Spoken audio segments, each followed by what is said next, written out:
Hey, oh, why are my characters all fucked up here again? Why is he unconscious? Right, I need a rest.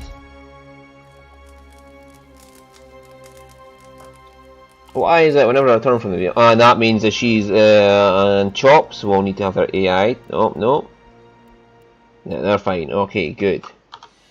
Let's go.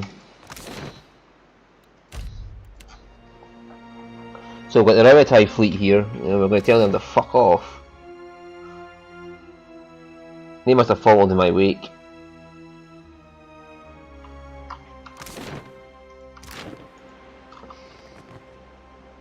As Nukaru approaches, her weapon drawn, her face is bruised and cut and her uniform torn from the rough journey, but her eyes are clear and focused on you. What you people from lush, bright lands fail to grasp is that Ravatai isn't a storm-tossed spit of land.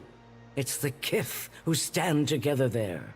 Ukaizo belongs to us. We've earned it with blood and sweat, and no one shall take it from us now.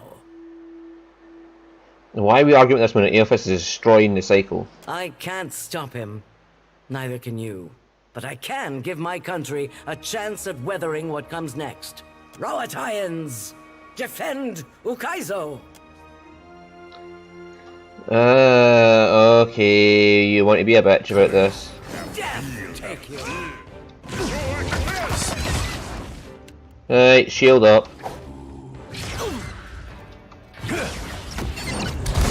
The ogre's in. Sorry, Maya. Sorry, but we need to take out this bitch.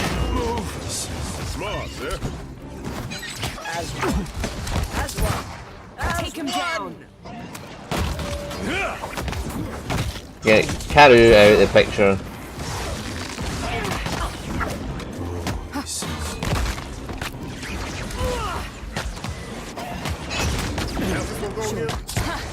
Still got it. Get the fucking mage.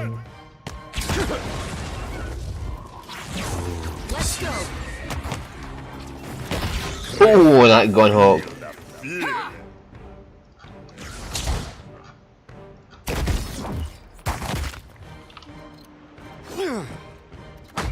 Chops, are you alright?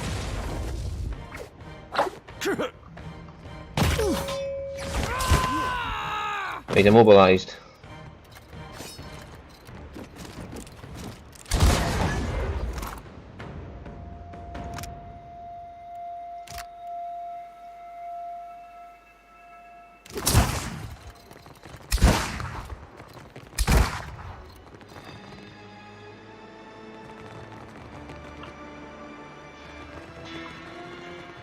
Right.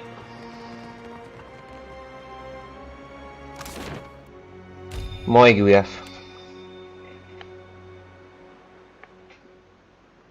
You descend into the ancient winding streets of Ukaizo.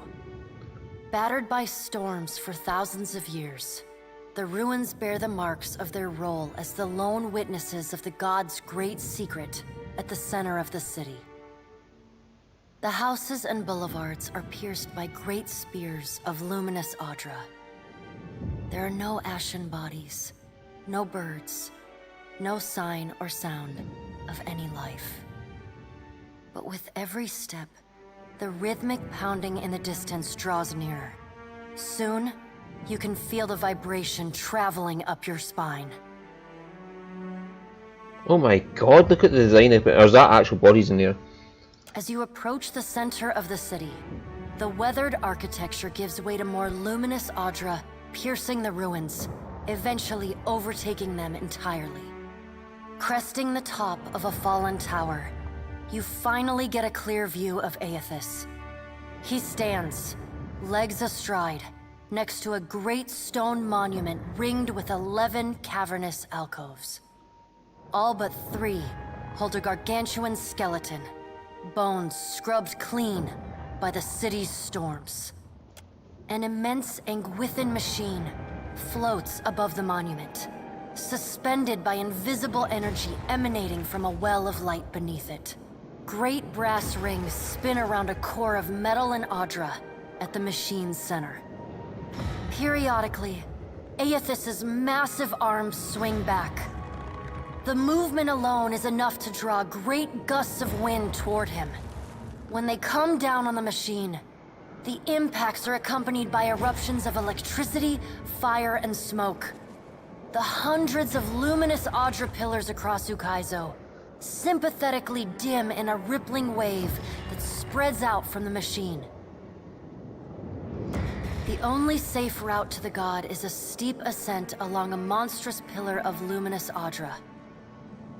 Intertwined with fragments of Ukaizo's ruins that it has carried through the centuries, the pillar bends in a long arc, towering above the machine. The pillar levels out near Aethys's head, a silent observer to the destruction of the machine it has grown beside over thousands of years. You weave your way along a treacherous rain-slicked path up the pillar's skyward side. As you arrive at the top, you catch Aethys's attention. Fist pulled back, he pauses to observe you. With the same gentleness he showed at Ashen Maw, he lowers his arm and turns toward you.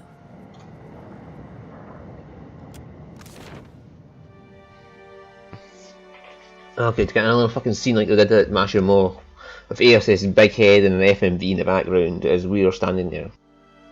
Strange to see Ukaizo in this way. It may be hard to picture, but this city was once full of life. The Huana, yes, but also kith from many other cultures. Great hanging trees shadowed these boulevards. Gardens sprawled across the open rooftops. Each spring, a festival procession would wind its way from the hillside into this valley. The celebrants would pass through a steep walk among the stalls of foreign merchants, flowers falling upon them from all sides. All people of all nations, together in a celebration of new life. Such was the power and beauty of lost Ukaizo.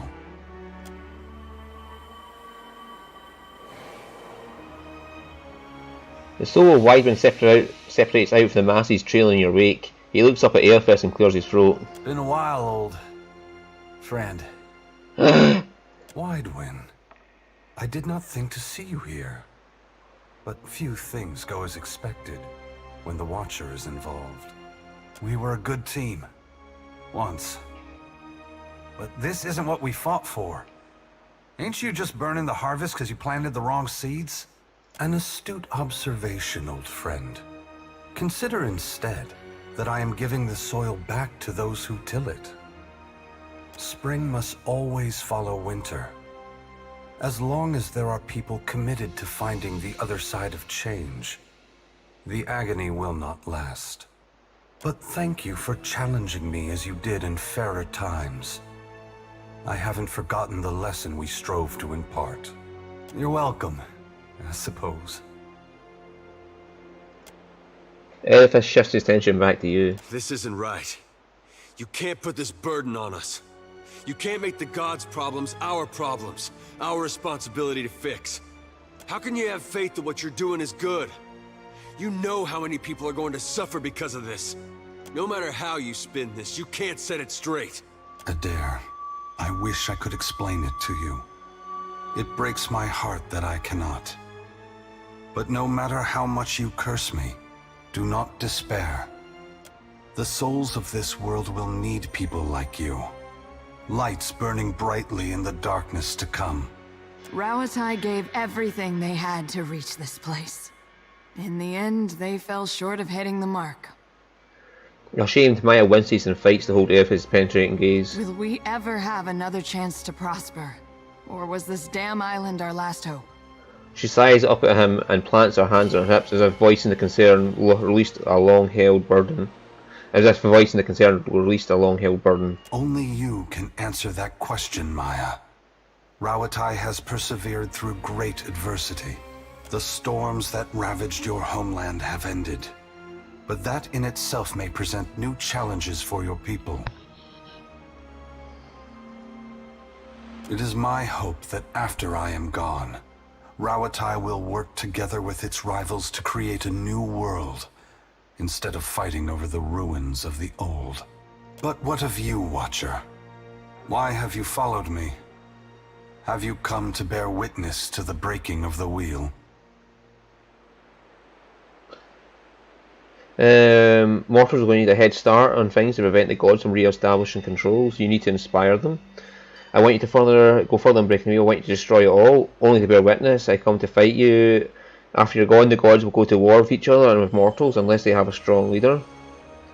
I've come to ask you to take pity in the mortals of this world who will suffer for your actions. That sounds like I'm saying, put Bereth in charge. Make sure that what's-her-face, Woodica can't take control. Mortals are going to need a head start on things to prevent gods from re-establishing control. You need to inspire them. That sounds like the best option I can take out of that. Mortals are already inspired.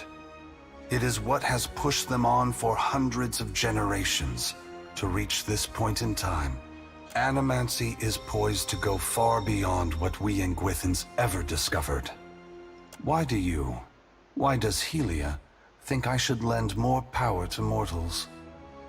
If this is truly for the benefit of mortals, you are obligated to set them on the right path, not just leave them stranded.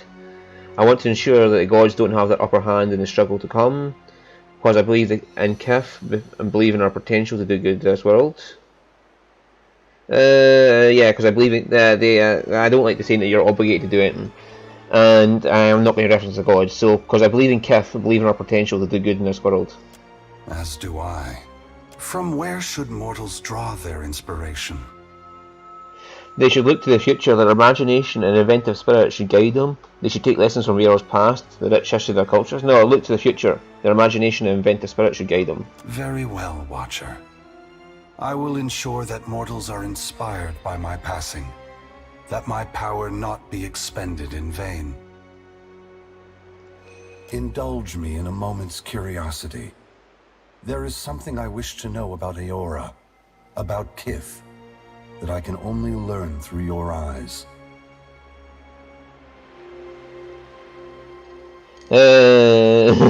Go on.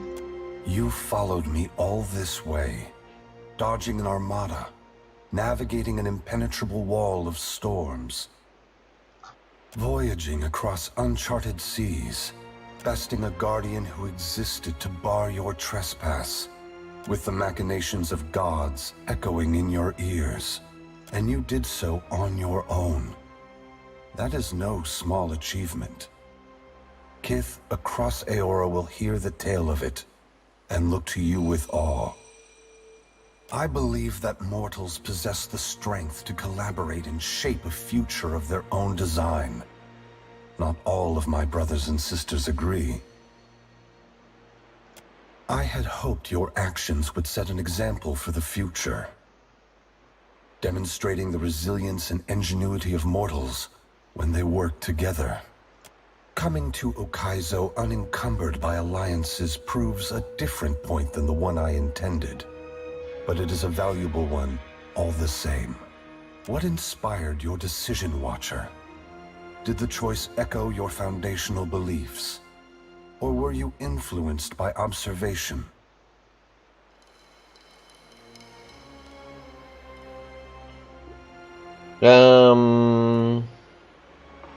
Mortals couldn't work through their work petty differences. I didn't have time to wait for them to see reason.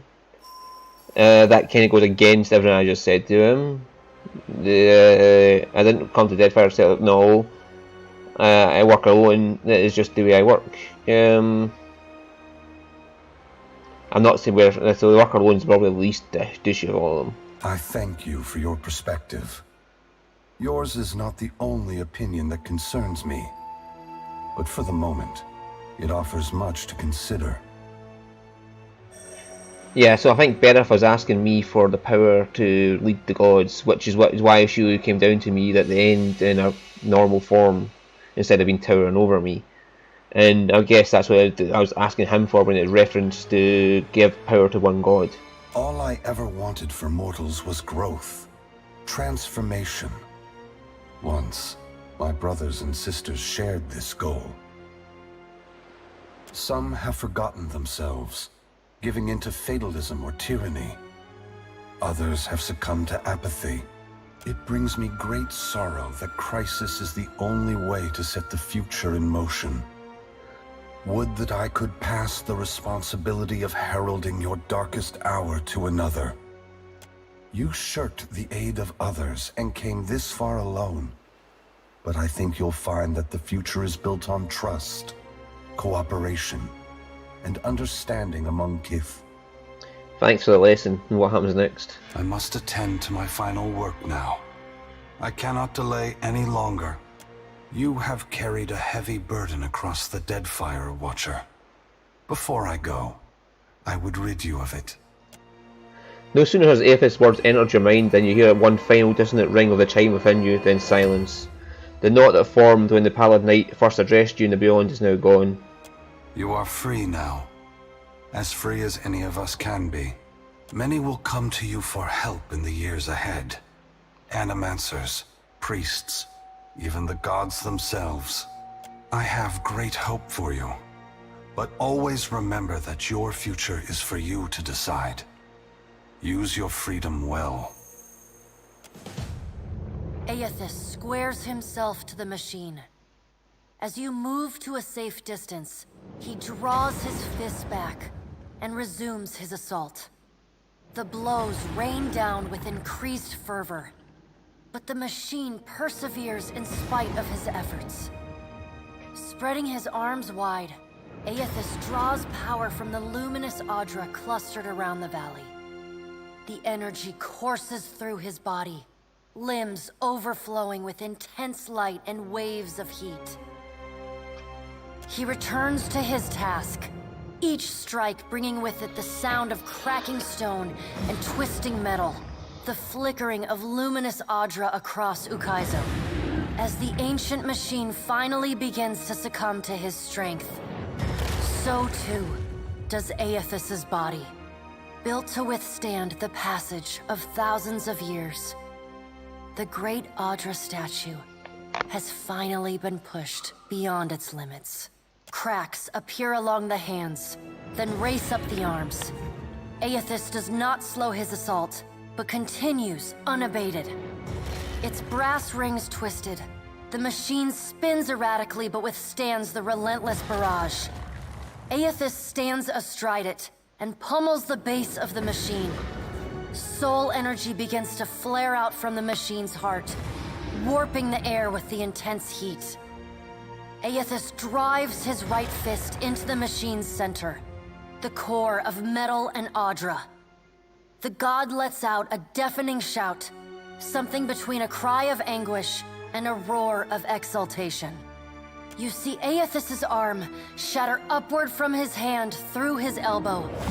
A flash of light and heat bursts from the core, accompanied by a cacophony of destruction. The moment passes as Aethys' shout echoes throughout the valley.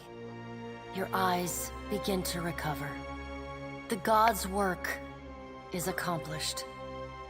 The great machine of Ukaizo has been destroyed. The wheel has been unmade. As Aethys' voice fades, the enormity of what you've accomplished sinks in. You have confronted a god. You have rediscovered the ancient city where the wheel was forged, and you have seen the wheel shattered.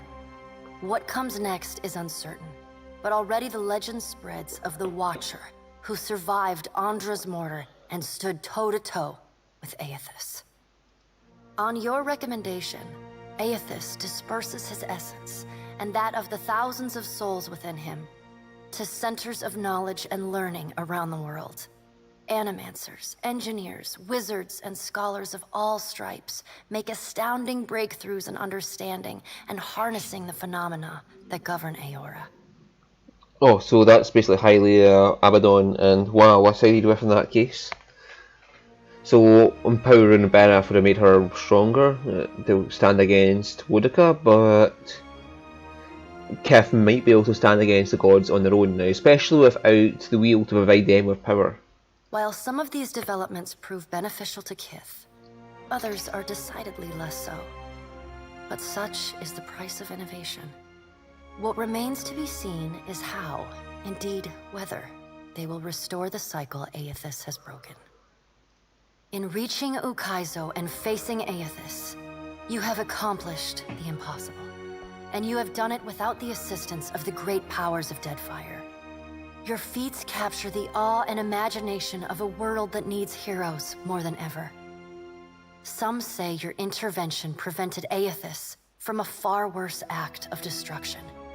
Many believe you will be the salvation of Eora. Oh, fuck. Thank you, Aethys, for that. With each day, your legend grows, as does the chaos in Deadfire. Nice. Ukaizo remains unclaimed, and the Efekia Channel becomes the site of a near-constant battle as the Huana and the Rauataians vie for control of the unprotected island. The Rauataians rely on their cannons, and the Huana call forth massive waves and beasts of the deep to sink their foes. And while they chip away at one another, the Vailians and the Principi pursue their own ends with increasing abandon. Emboldened by their rivals' distraction, the Vailian Trading Company seizes territory and mines luminous Audra at a startling pace. Huana villages are left at the mercy of unscrupulous speculators, and resource-rich islands are swarmed and stripped. To support their operations, the Vailian Trading Company begins shipping ever greater quantities of supplies and luminous Audra to and from the archipelago. This attracts the attention of the Principi, who target these ships with increasing aggression. The promise of fat prizes draws even more pirates to their ranks. The Rauataians, as well as the Huana, are too busy to stop them. The mysterious deaths of Governor Clario and Storm Speaker Ikawa provoke hostilities between the Vailian settlers and the Huawan residents. What starts with angry words escalates to retaliatory killings as each side blames the other. What?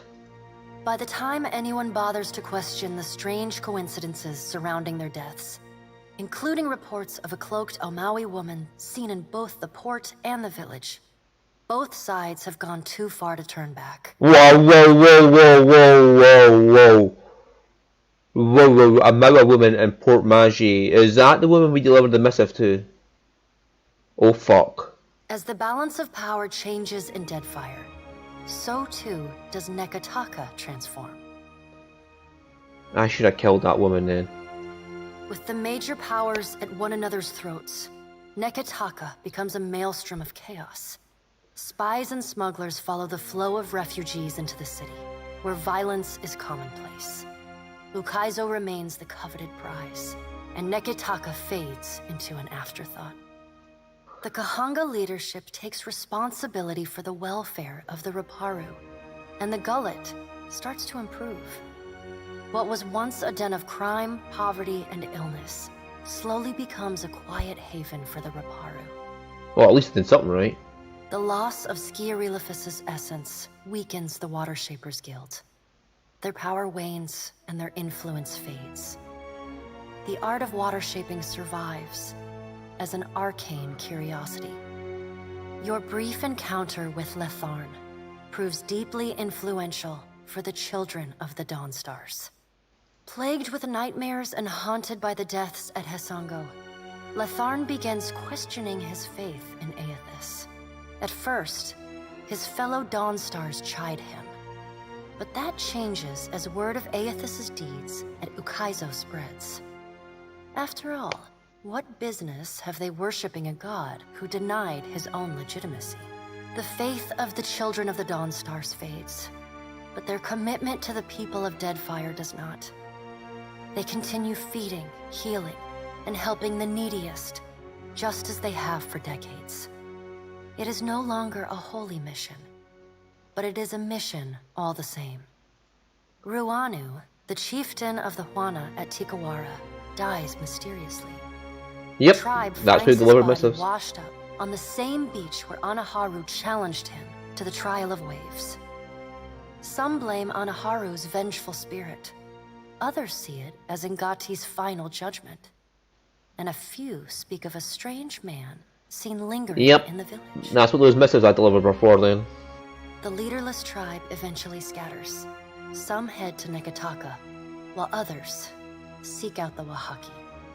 Free of Menzago at last, Copperhead determines to leave Splintered Reef.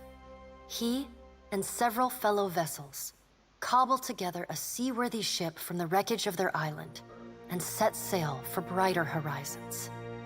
The dragon, Neraskirlas, no longer passes between Aora and the White Void, and the dead flow slowly breaks apart, exposing the temple long frozen within. Hafjorn leads the remaining Harbingers of Dusk on a return pilgrimage to the White that wins, and they scatter into the clans and settlements from which they hailed. The Temple of Remergond falls into disrepair, home only to madmen and monsters. In besting the Beast of Winter, you earned the Death God's mercy rather than his enmity. The deity remains characteristically unforthcoming about his decision, and you're left to wonder whether in doing battle with him in the White Void, you somehow furthered his apocalyptic ambitions. Did I just thought he was trying to impart a message to never give up hope, because that is sort of like the dichotomy of him, as despite the fact he's part of entropy and wants to everything destroyed, he also wants people to continue on and do their best and survive as long as possible. Like we've seen in the first game, where he wanted the elves not to die for him or to bring the entropy faster. He wanted them to wait, and he wanted them to survive as long as possible. From her phylactery, Neraskilas whispers to you still. Once repaired, the Adra at the primal island of Kazuwari again pulses with the flow of soul essence between the here and the beyond. The feral life on the island flourishes, the jungles and veld growing ever wilder and resistant to settlement and exploration alike.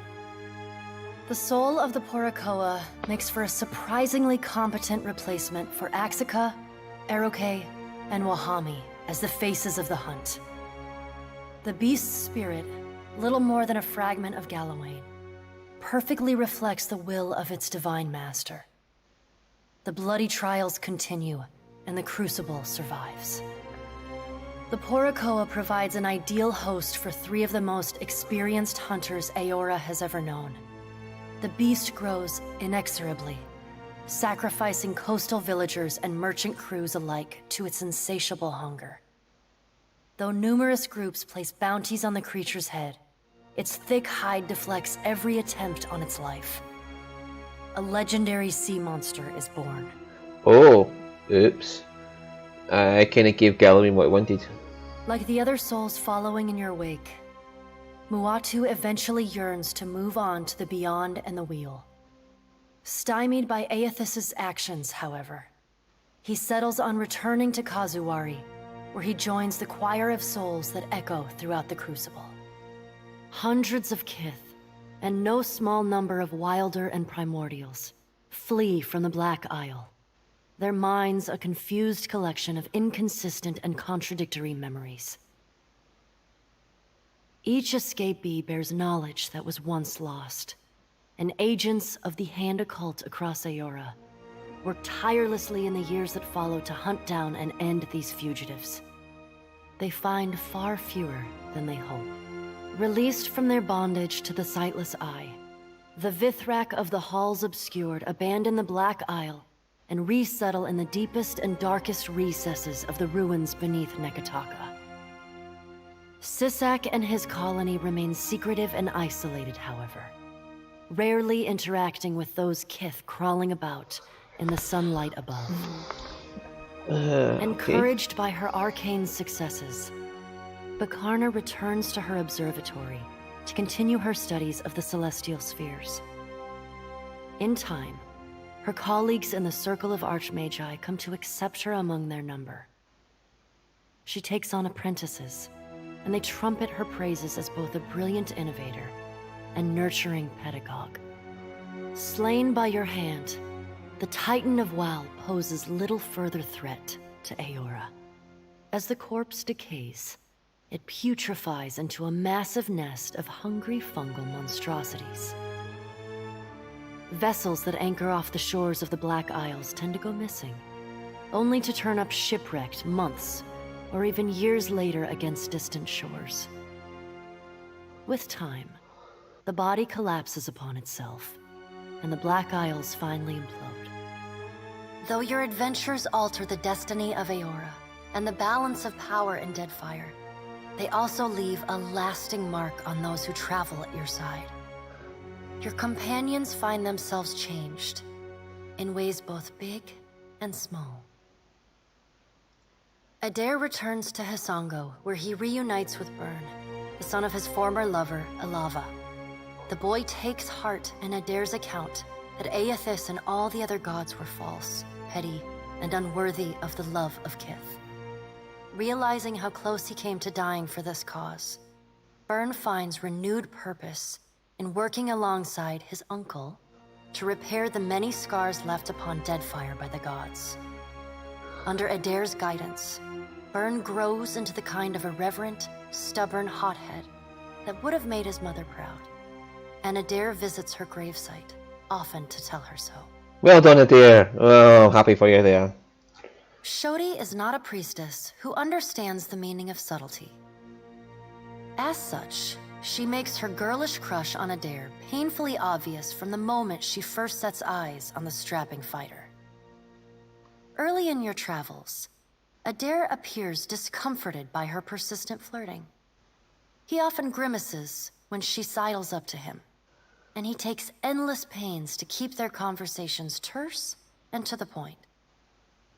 But after a little smoothing on your part to nudge them in the right direction, Adair makes an effort to view Shodi with an open mind.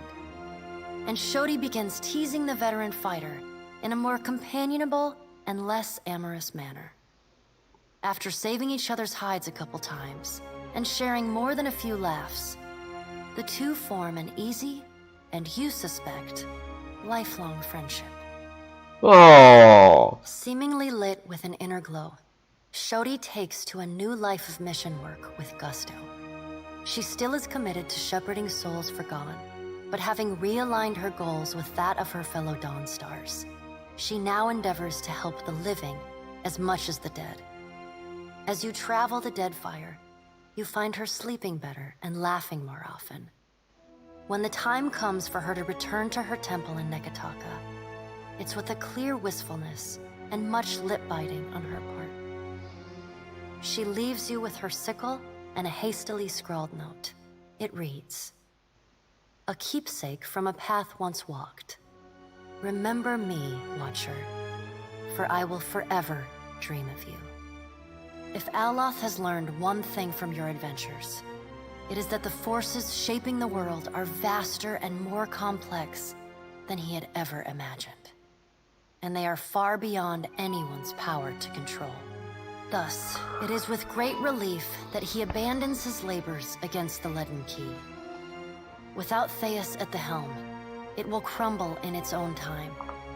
The best he can do is stand back and allow it to happen.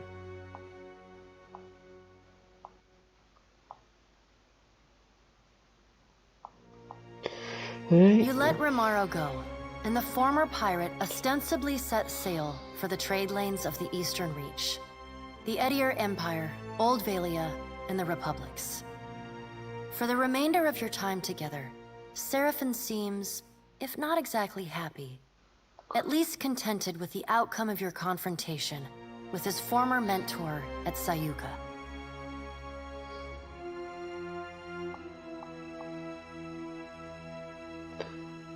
And yet, when the two of you part, Seraphin seems emboldened, invigorated by a new sense of purpose. He buys you a drink, toasts to the Deadfire, says let's see if we can make something worth a shit out of what's left of these Principe swabs, and sets sail the next morning. In the years to follow, rumors occasionally reach you of the Blue Orlan pirate of the Deadfire, a privateer captain as keen to free slaves or fight for an influence as he is to plunder and pillage. Oh. The Valian Trading Company is initially furious when they learn that Pallegina had assisted the Watcher in claiming Ukaizo.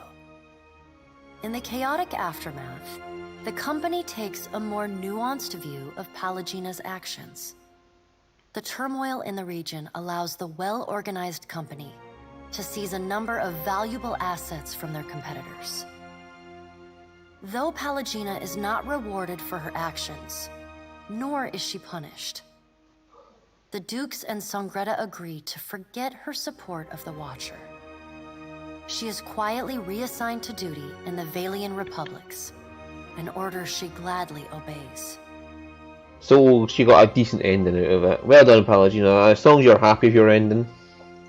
Pallegina renews her relationship with Giacomo, corresponding with him regularly, and even meeting with the old Animenser once or twice a year. Though she does not understand the intricate details of his research, she reads his letters and responds with great enthusiasm. Her brothers, and even the Dukes themselves, note that Pallegina's demeanor is always warmer on the days when she receives a letter. Rumors even spread that some of the brothers have seen her smile. Oh, Pallegina.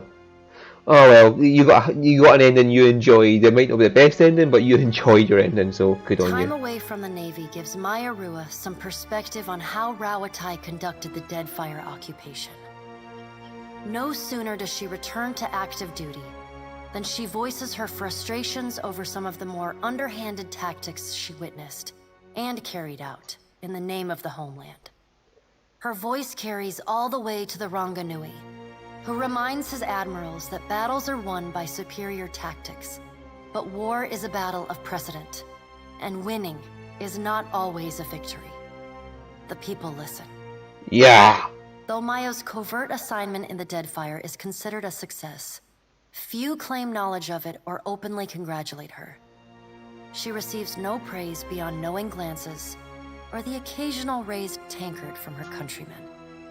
She never responds. Oh well, as long as she enjoyed her ending. She looks forward to seeing her brother again. So does Ashiza. Oh. Kinda. Takehu distances himself from the problems of the Deadfire, giving the tribes a reprieve from godlike omens. Ngati's silence speaks volumes. The Huana grow to rely on each other, paving a new way forward divorced from their traditions. Soon after he departs Nekataka, distant tribes report of unusual and salacious water sculptures appearing on the shores. These quaint visitations are widely celebrated. The identity of the artist, ever an open question. As your paths diverge, Takehu expresses remorse that you did not have more time to explore your connection. The future is uncertain, but the embrace you share at parting is full of promise. So does that mean there was another option I missed if I kept him in the party, or I got more talking to him to develop further? Your pursuit of Aethys and your journey to Ukaizo signal the end of forces that have shaped the lives of Kith and the course of nations. The cycle of reincarnation has been broken. The storms of Andra's mortar have calmed. Yet each ending promises a new beginning.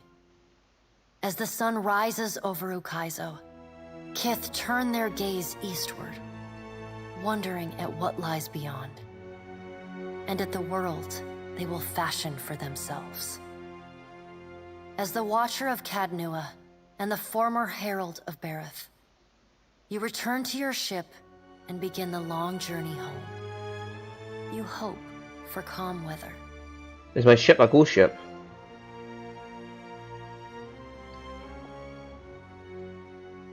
I wonder if I have the ghost ship in the next game if they have another game. I wonder if that's what the first person game is about.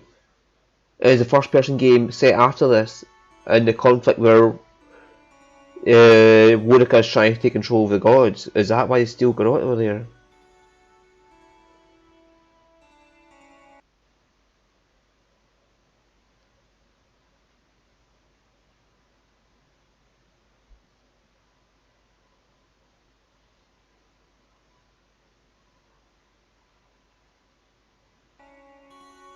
But I don't like picking a side because that means killing one of the fucking...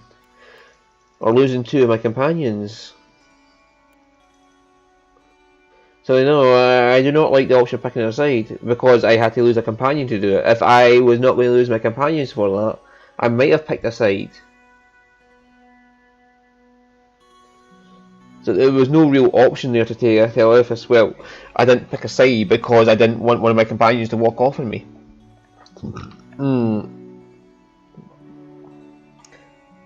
So yeah. So that's Puzzle 32 now completed. I have another game lined up, but it will start long before we even see this. Because again, this is still in the middle of the furlough leave I have because of the coronavirus stuff going on.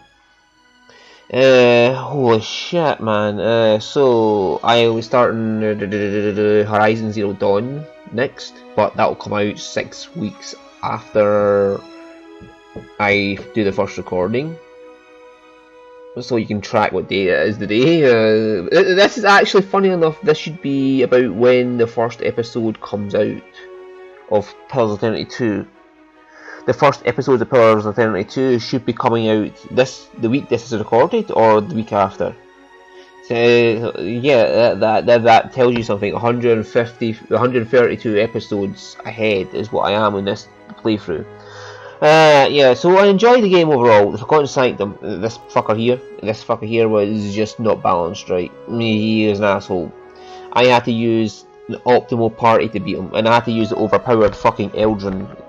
I had to make an overpowered character to let me beat him, and that's not right. No. Not for classic difficulty anyway. You should not have to make an overpowered character to beat a boss. It should be defeatable by normal means. But whatever. It's okay. I'm not going to care about it any too much. I'm wondering what the other endings are now. I might play through my own off camera and see what happens if you empower Berath. Because I'm pretty sure that's what it means to need a leader among the gods. You're going to pick somebody to lead the gods.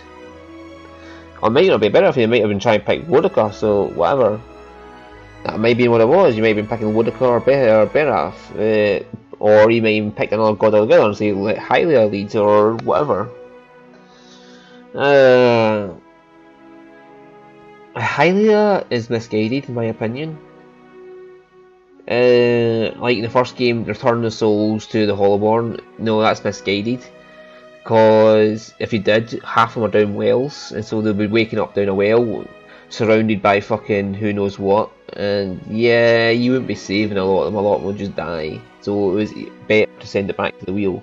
But in this case, inspire the mortals to go on without the gods, then that's a better option than if you're going to destroy the wheel. If it's make sure you give them something a way forward. You know, at least give them a chance at getting forward and saving themselves. Is my viewpoint on that. Oh god, yes. I enjoyed the companions' endings. I didn't see anything wrong with any of the companions' endings I got. I knew that Jyoti could end up with Maya, but I never managed that. I should have had her in the party more often with Maya, so they could be together and learn from each other. But I was, just leveling people up at that point. I didn't really care too much. So she didn't end up with there, but she didn't end up with Maya. It doesn't matter. Let's see who else. Oh, Port Magi and Poco Kohara, that was a fucking, oh my god, if that was because of the missives I delivered, I should have just killed the two fuckers and let Maya hate me for it. Wow, is there a way to do that without delivering the missives? I'll have to investigate that and find out. That was a shocker. The thing that looked like a really good ending came out to be a bad ending. Holy shit, Atsura, you're going to die. I did say before that Atsura seemed like a manipulative bastard because he referenced your good nature and tried to appeal to you with a good nature.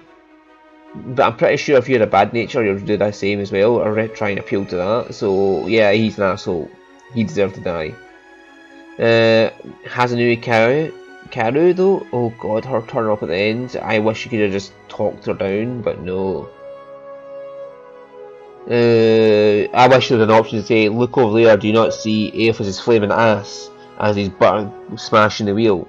Do you not see that flaming ass?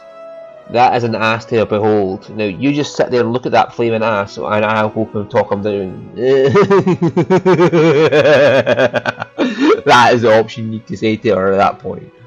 Even if it fails, that is an option you need to say to her. Is just look at Aethys' ass. That is an ass. Just you sit and look at that ass while I go talk him down.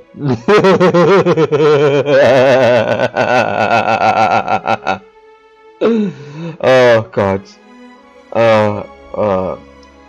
Yeah, and Bereth at the end when she became human-sized to talk to you. I am pretty sure she did that only because she knew Wodaka was plotting against her and she wanted you to empower her in some way. And she that's her saying, "Please send the soul of Nevis to me, so I can fight Wodaka." Would that be the better ending than inspiring the mortals? But that would be believing them with the gods again to guide them, which. Yeah, no. I think it's better to have the mortals guide themselves. And I do feel sorry for Bereth. She needs the power to defend against Wodaka, but hell, with the wheel destroyed, they'll be running out of juice. Like, they feed off the wheel, so the gods will be weakening over time, and eventually they'll lose their grip on mortals anyway. So it's not a big, and they'll eventually just starve. So yeah, that's my opinions on the game, and thank you for watching this playthrough, and I'll see you all in the next one. Bye bye. Oh, and I definitely will be playing Avowed when it comes out. Don't you worry about that. When Avowed comes out, I'll be playing that.